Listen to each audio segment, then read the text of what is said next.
Hi, I'm Paul, the Happy Gilder. Welcome to my channel. In this video, I'm going to go over the process of doing a commission, or more specifically, a reverse glass commission. But before I go on with the vid, if you're a fan of gold leaf, sign painting, reverse glass, digital techniques and much more, then you're in the right place because that's all this channel's about. And I normally release a video every week. Also, if you'd like to support the channel, there's a link to my Patreon in the description. I reward my patrons with a different vector design every month. There's also a link to my Flickr account where you can see some of my old work, and also my Etsy shop where I'm selling some of my vector designs. Anyway, with that out of the way, we'll crack on with it. So this is going to be a bit different to my normal videos where I sort of talk over the processes that I'm doing. This is just going to be me talking to the camera, so I hope it's not too weird. But really I want to go over how you might be approached for a commission, the things you should kind of take into account when you're both quoting for cost and time and things like that. And then at the end, maybe some variants of doing a commission, sort of selling your services on the road, so to speak. So I'll start where it normally starts, which is someone approaching you and asking you if you can do something for them. Now, a lot of the time people don't know sort of what to ask for, so it's very common that someone will just straight up ask you, how much is it for a sign, or how much is it for a mirror? Now, we know from doing this that there's a lot of different processes, but we'll get to that in a bit. But what I kind of want to just go through or state at the start is that I'm not going to talk about pricing in this, and that's mainly because everyone sort of values their time differently. There's also contributing factors as to why you might charge more or less for something, you know, so if it was a gift, if it was for a good cause or something like that, you certainly would throw out any pricing model you had and kind of, you know, play it by ear in that sort of instance. My second point on pricing before I move on is don't ever be made to feel ashamed of a price that you've given. Now, you know, we're working with precious metals with a craft that is, you know, dying and very rare. So things are expensive to make, and, you know, don't be surprised if when you give a price, someone's going to look at you and sort of say, whoa, I weren't expecting that. But someone not going for it certainly doesn't mean that you should lower your price to kind of get the work. Anyway, costing out the way, let's move on. So, like I said, someone's going to come up to you potentially and say, how much is it for one? And this will be because they've seen your work somewhere, potentially social media, or in my case, a YouTube channel or something like that. So firstly, I wouldn't give a price on the spot because I don't know enough information. The whole idea is to get as much information as possible so that you can generate that price. Now, it is worth saying at the start though, that you have a minimum price and what that might get you, and then kind of working up through, telling people that you've done work up to prices that you have worked to.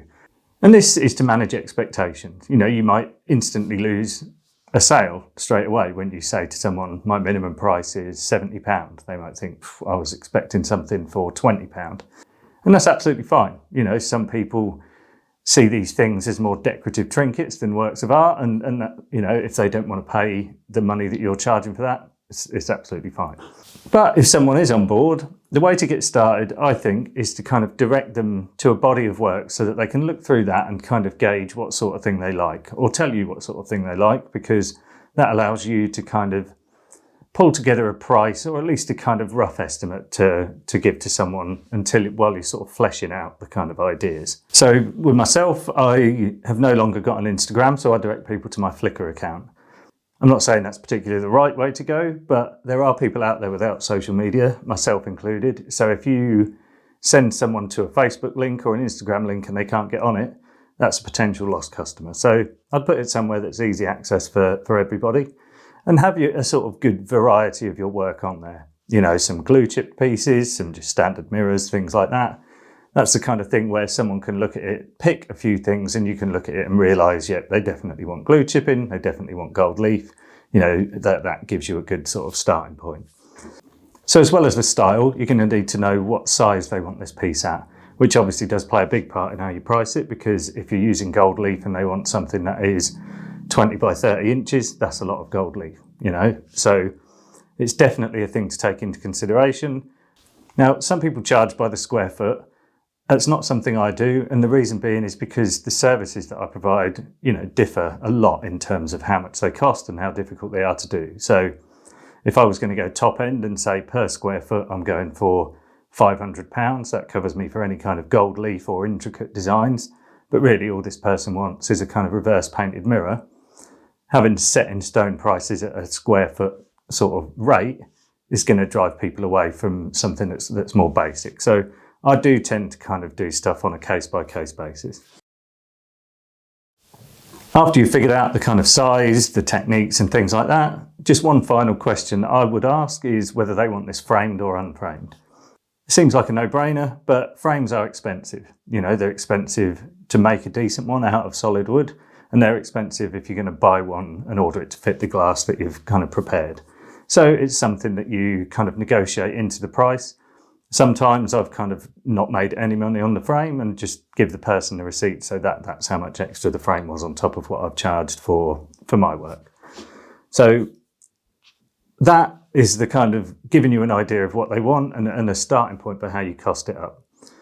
The only other thing is payment, and I would certainly recommend taking at least a deposit up front, because you never know when someone's circumstances are going to change. You know, if you pull together a quote for £500, you go out and spend £150 on gold, get the glass, get the wood, whatever, you know, and then that person falls on hard times and they can't buy it or changes their mind.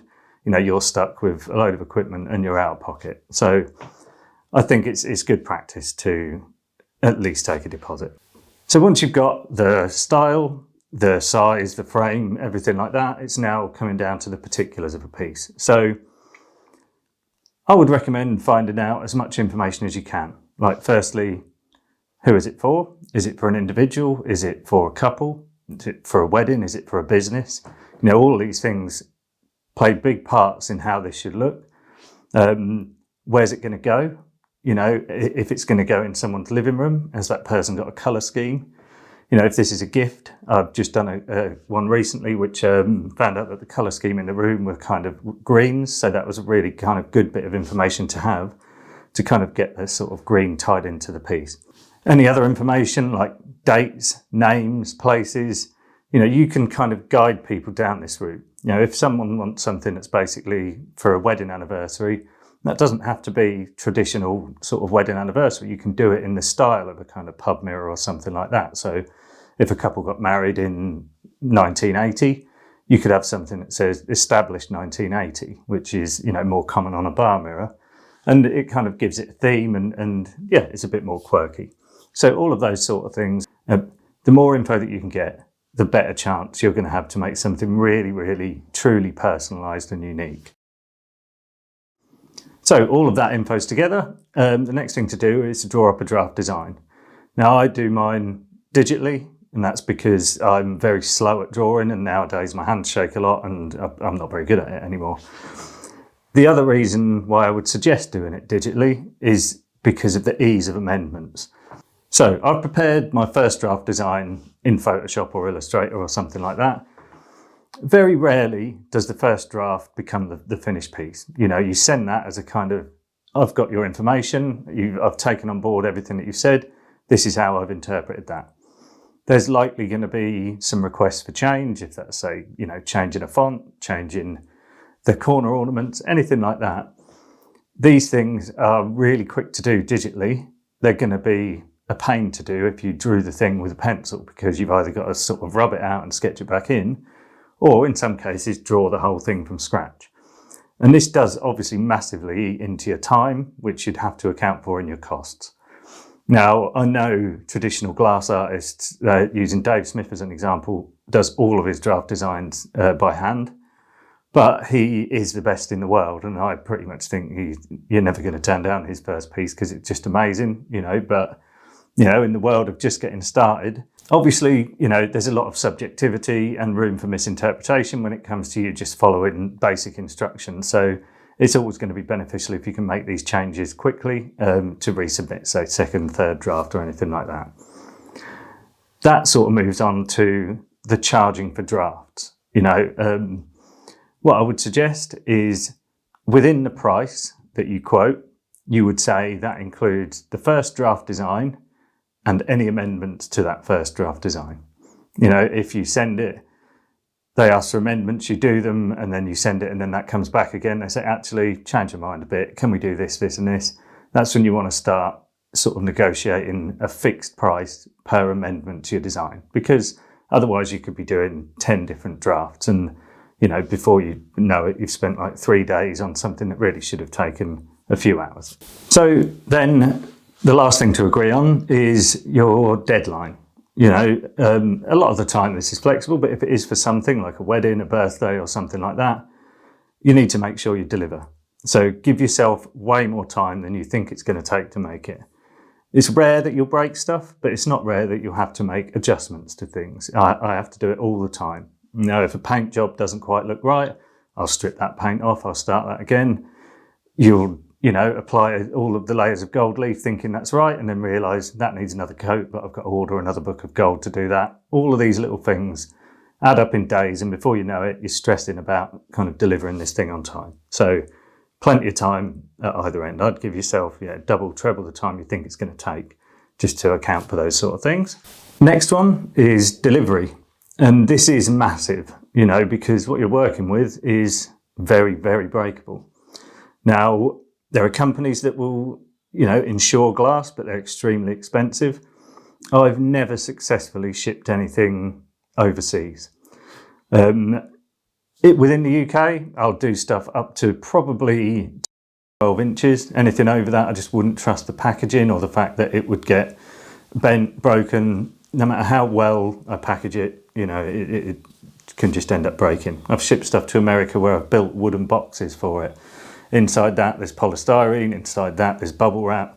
These things you think you could drop off a building and they'd be fine. They get there and they're just broken to bits. So I'm not saying don't agree to ship them. I'm saying it's going to be expensive to ship something, overseas and get it insured.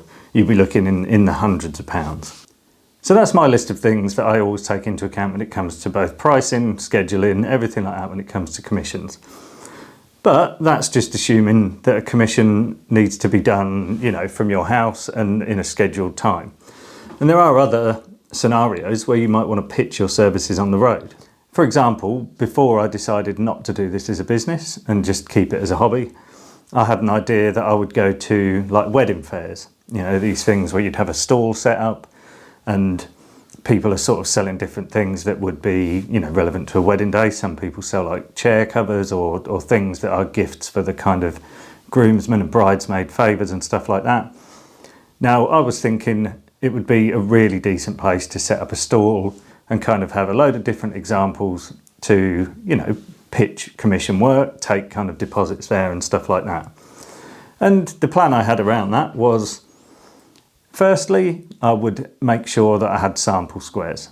What I'd do is get myself, say, 15 by 15 centimetre pieces of glass, choose something, maybe sort of a corner ornament and a letter or something like that, and then I would reproduce that using all sorts of different techniques. It would be the same design, the same letter, but you could have one with a glue chip background, one with an acid etched letter, one with sort of brush blending, different colours and things like that, so that people can look at them and hold them and see how they react to the light. No matter what, you're always going to get so much more benefit from seeing these things in person, as you know from kind of handling them yourselves. If you see a photo of them, you just can't get that kind of class and quality that you get from seeing it, with your own eyes. So having these kind of samples is certainly something where you could price it up, do the kind of preparation knowing that, you've got a sliding scale based on size, based on materials and complexity and things like that. And you could even go a step further with this, and that would be to kind of have almost a book of the different elements that you could do to create this piece. So say, for example, you've got people at a wedding fair and they're looking for things that are going to be the favours, the gifts that you give to the best man, to the bridesmaids and things like that. They look at your stall, they see all of the really nice stuff, but they're kind of a little bit stuck as to what to go with. If you've got a book and that book has got kind of different styles, and within those different styles, different sections of a mirror.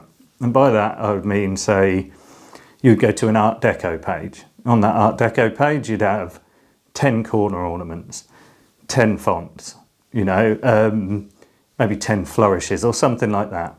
Then you move on to a kind of Art Nouveau section, a modern section, and the list goes on.